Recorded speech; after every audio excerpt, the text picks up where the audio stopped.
Olá, boa noite a todos, aos nossos amigos que nos acompanham aqui pelo canal SEMP. É com muita alegria que nos encontramos para refletir sobre os ensinamentos de Jesus, segundo os princípios da doutrina espírita. E para nos harmonizarmos, iniciaremos com uma prece. Nos acompanhe. Nós agradecemos ao amigo Jesus todo amparo, todas as bênçãos que recebemos constantemente. Agradecemos aos benfeitores que sempre conosco estão a nos inspirar, nos auxiliar nesses dias tão difíceis de transição. Que possamos estar receptivos à mensagem de amor e esperança que há muito tempo Jesus faz ressoar em nossos corações.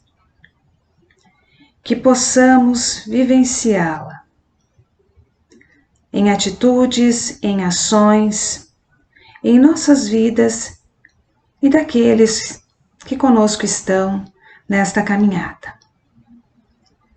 Fica conosco, Mestre amigo Jesus, e que nós possamos sempre contigo estar.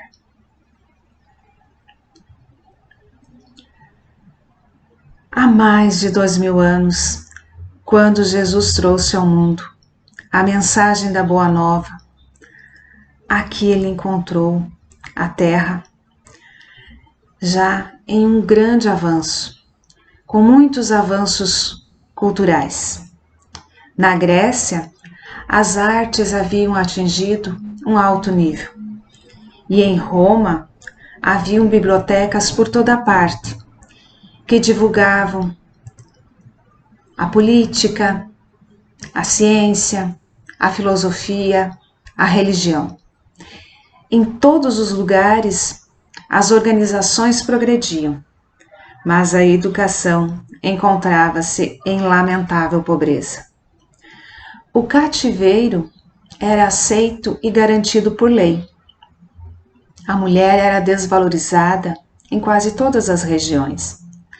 Homens bons, por infelicidade financeira ou por questiúnculas de raça, eram marcadas a ferro e submetidos à penosa servidão. Os pais podiam vender os filhos. Era aceitável, razoável, cegar os vencidos e aproveitá-los em tarefas domésticas. As crianças fracas quase sempre eram punidas com a morte. Enfermos, estes eram relegados ao abandono.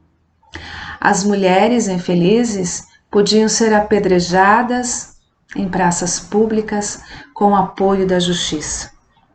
Qualquer tirano desfrutava o direito de reduzir os governados à extrema penúria, sem ser incomodado por ninguém. Feras devoravam homens vivos nos espetáculos e divertimentos públicos, com aplauso de todos.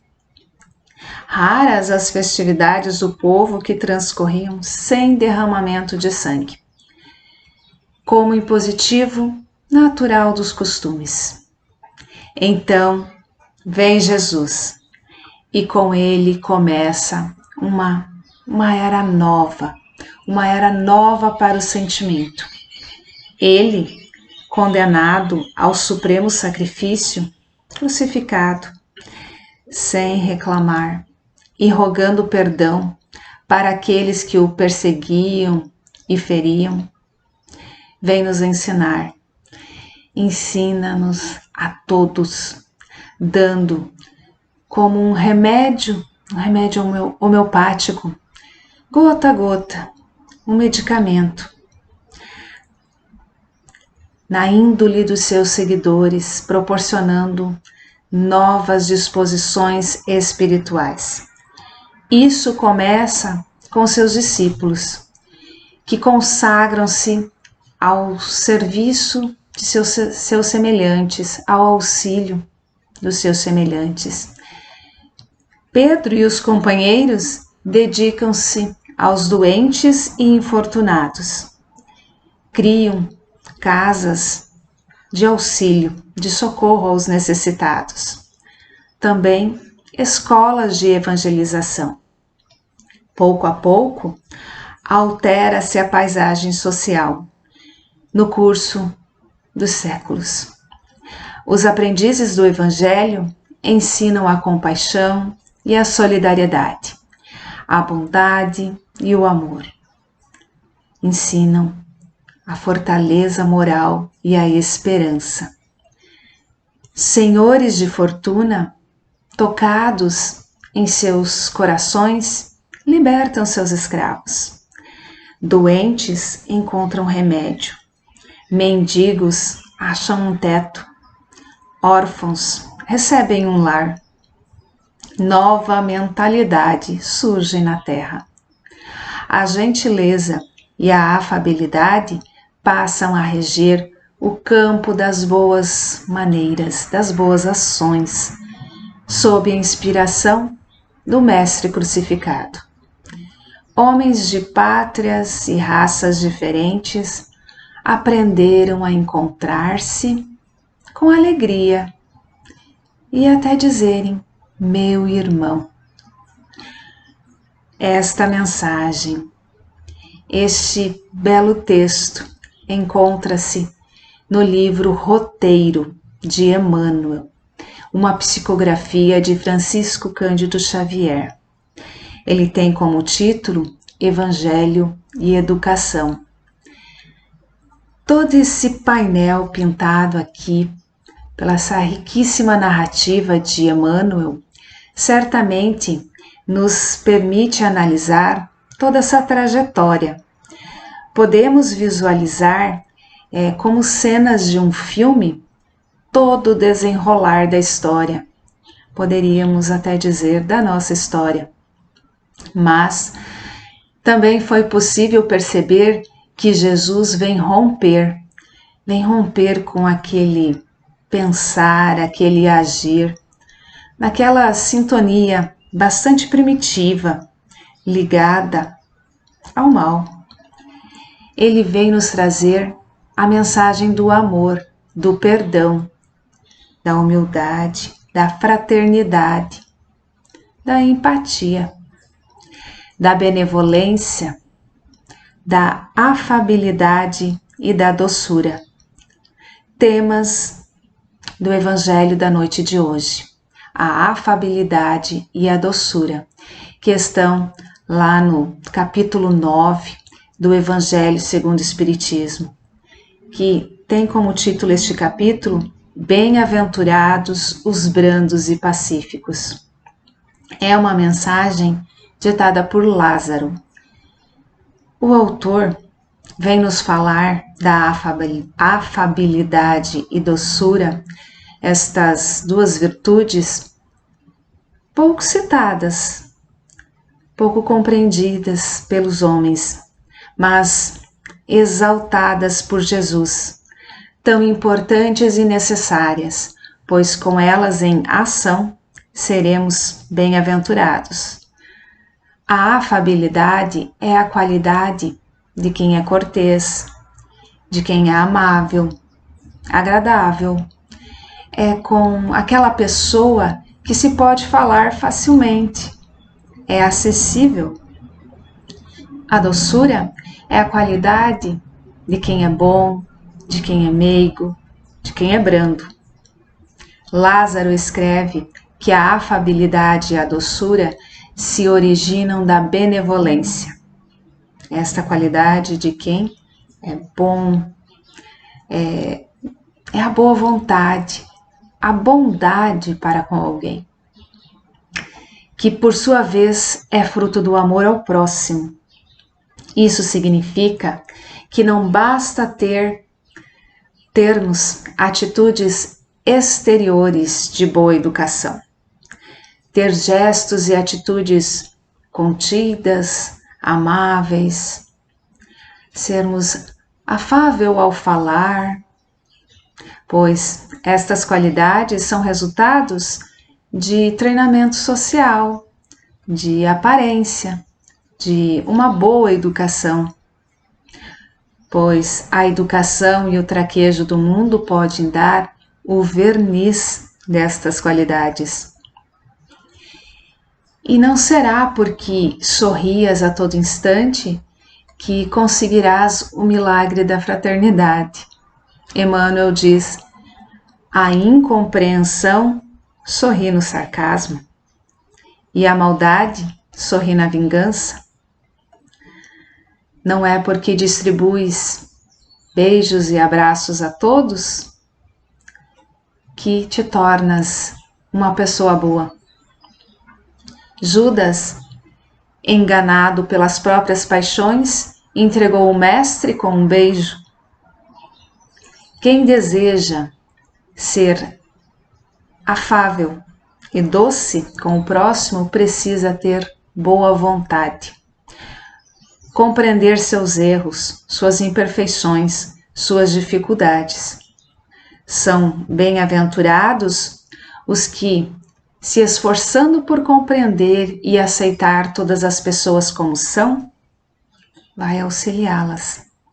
Auxilia-as no que puder, atendendo às suas necessidades. Vejamos o exemplo desta singela história. Um casal, quando completava aí os 60 anos desta união, foi questionado por uma das netas. Uma das netas vai e questiona a avó. Vozinha, como é que a senhora aguentou o vovô até hoje? Ele é uma pessoa tão difícil de tolerar? E a vovó, com um sorriso, responde à neta: simples, minha filha, eu sempre tive comigo uma balança imaginária. Colocava num dos pratos as coisas ruins que seu avô me fazia. No outro prato da balança eu depositava as coisas boas. E o prato sempre pendia para o lado das coisas boas. E nós também fazemos uso de uma balança imaginária, mas na maioria dos casos o peso que atribuímos às coisas ruins é desproporcional e a balança tende sempre a pender mais para este lado. Vez que outra é importante que façamos uma aferição da nossa balança para verificar se ela não está desregulada, pendendo muito mais para o lado dos equívocos, dos erros. Precisamos sermos mais cuidadosos, observar melhor o que está à nossa volta, o que nos ocorre, deixarmos de ser mal agradecidos, valorizando tanto as coisas mais, as coisas ruins que nos ocorrem do que as boas e que são certamente em muito maior quantidade. Nós aqui não percebemos. Nós vamos aqui lembrar também de uma reflexão que um professor fez com seus alunos. Chegando diante da turma, ele mostra uma folha e no centro desta folha ele havia feito um ponto. E aí ele questiona a essa turma, a esses alunos, o que eles estavam vendo, o que eles visualizavam ali. E todos diziam que estavam vendo um ponto. Ele insiste no questionamento: olhem bem, observem o que vocês estão vendo. E foi unânime, todos reafirmam que estão vendo um ponto. E aí ele diz: vocês não conseguem ver esta folha em branco que está à volta? Vocês só conseguem ver este pequeno ponto aí no meio? E é assim que muitas vezes, nós também agimos. Um pequeno problema, um pequeno incidente, nós damos muito mais atenção do que tudo que está à nossa volta de positivo. No texto do Evangelho, Lázaro também vem censurar os que usam de uma máscara, né, para expressarem-se, para fazer este uso externo como uma roupagem, para disfarçar as deformidades, os defeitos que carregam. Mas que esta máscara cai à menor contrariedade e vão mostrar-se como realmente são, como são por dentro, em reações violentas que aí venham a manifestar. Cita que em casa são tiranos dos familiares, são agressivos, são incapazes de um gesto de delicadeza, né, de afabilidade, mas que fora do lar apresentam-se de forma bem educada, no falar, no ouvir. São doces e afáveis. Quando Jesus traça como regra de vida a afabilidade e a doçura, precisamos também lembrar que estas duas qualidades abrangem outras, como a paciência, a tolerância, a resignação. Essas são qualidades das almas nobres, dos homens bons. As pessoas afáveis e doces são gentis. A gentileza, ela se pratica através de pequenos atos, de pequenos gestos. Um cumprimento, um bom dia, uma boa tarde, um sorriso, um agradecimento. Dar passagem a quem está com pressa. Pode não parecer, mas esses pequenos gestos fazem muita diferença. Ao ceder o lugar num transporte público, um transporte coletivo, a um idoso, você não realiza apenas um gesto de cortesia, mas possibilita a um corpo cansado poupar as energias de alguém que poderia talvez ser um avô seu, um pai.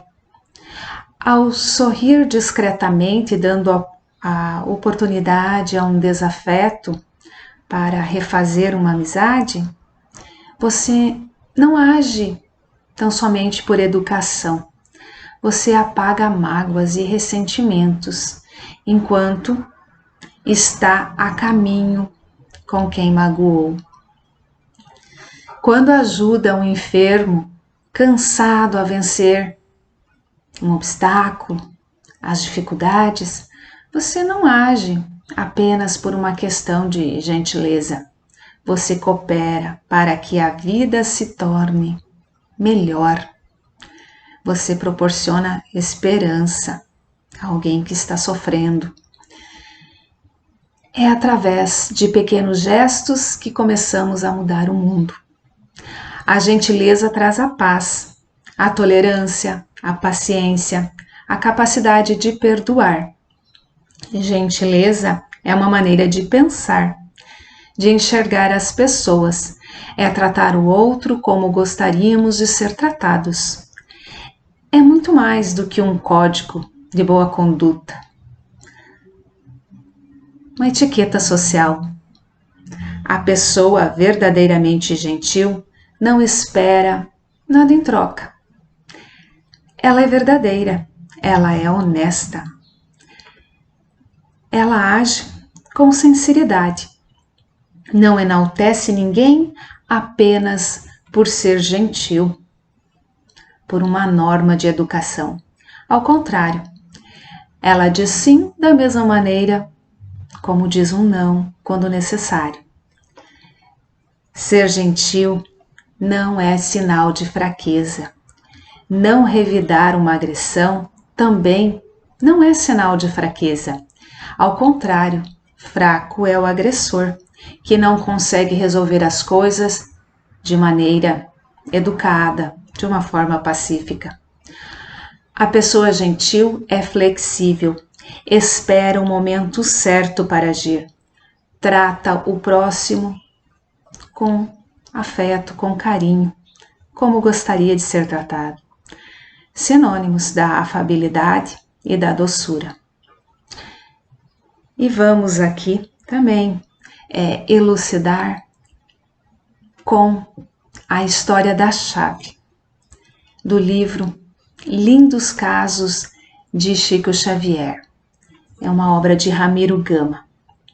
E ele conta-nos que com a saída do pai de Chico, né, do chefe de família aí, com os filhos mais velhos que iam ao trabalho, e as crianças então também iam à escola, Dona Cidália, que era a madrasta aí de Chico, era obrigada também, por vezes, deixar a casa e ir buscar lenha um pouco longe, né, a uma certa distância.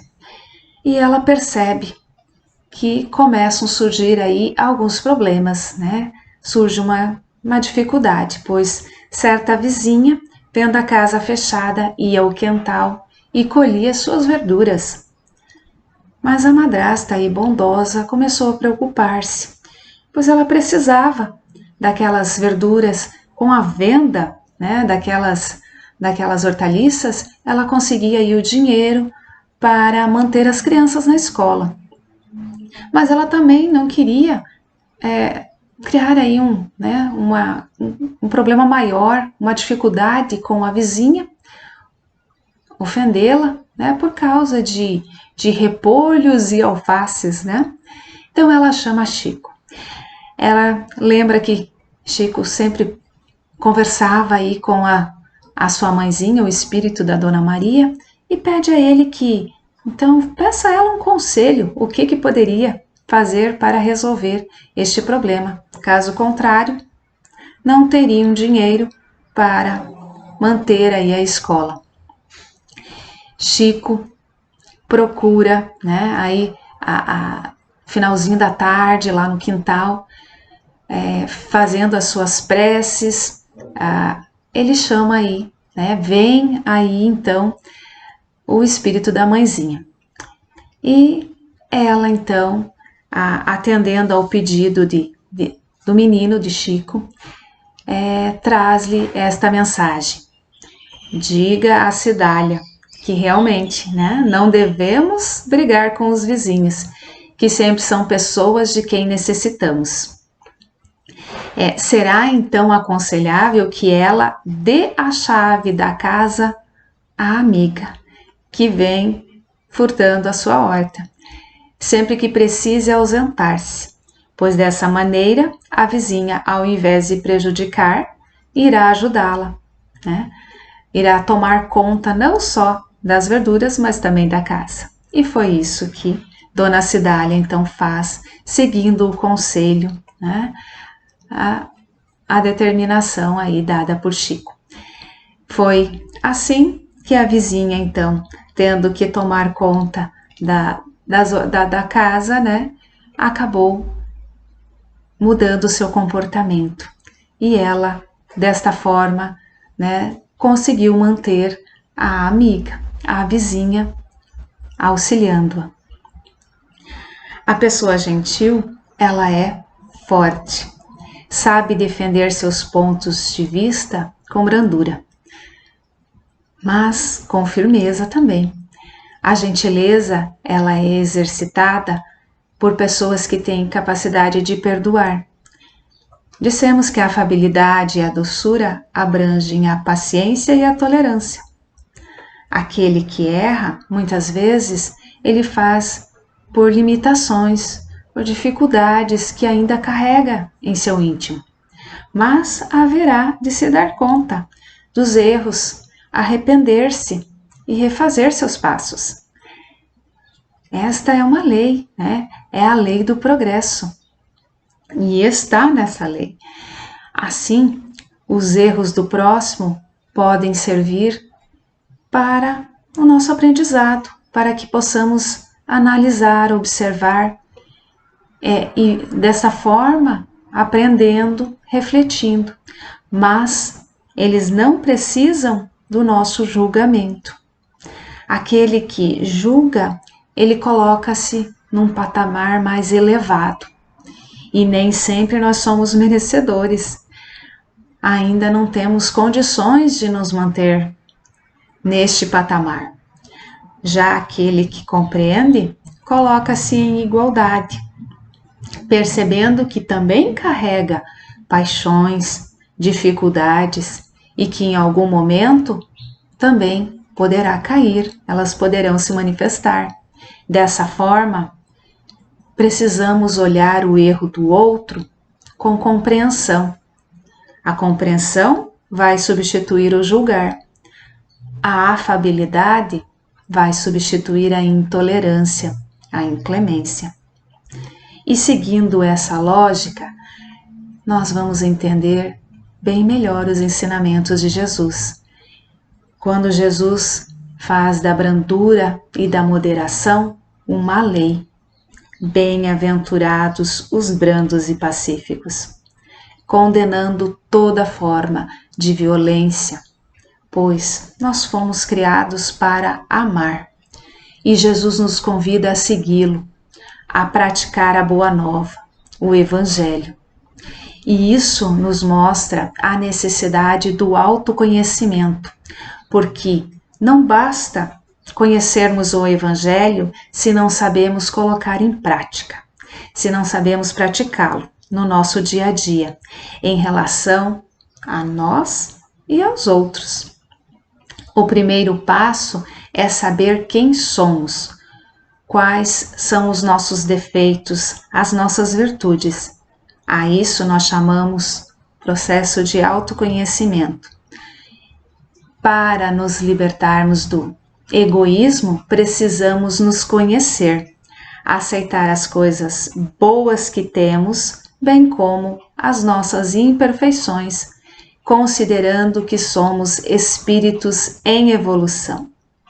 Conhece-te a ti mesmo. Ensinamentos de Sócrates e Platão. E tendo por base esse ensinamento, Santo Agostinho também nos ensina como devemos proceder. Ele nos diz que todas as noites devemos fazer um exame de consciência, analisando tudo o que fizemos durante o dia. De que forma agimos, onde erramos, o que acertamos. A isso que chamamos de reforma íntima, de reforma interior. Desse modo, todos os dias devemos nos perguntar se fomos tolerantes, se agimos com afabilidade e doçura, se fomos pacientes com as pessoas.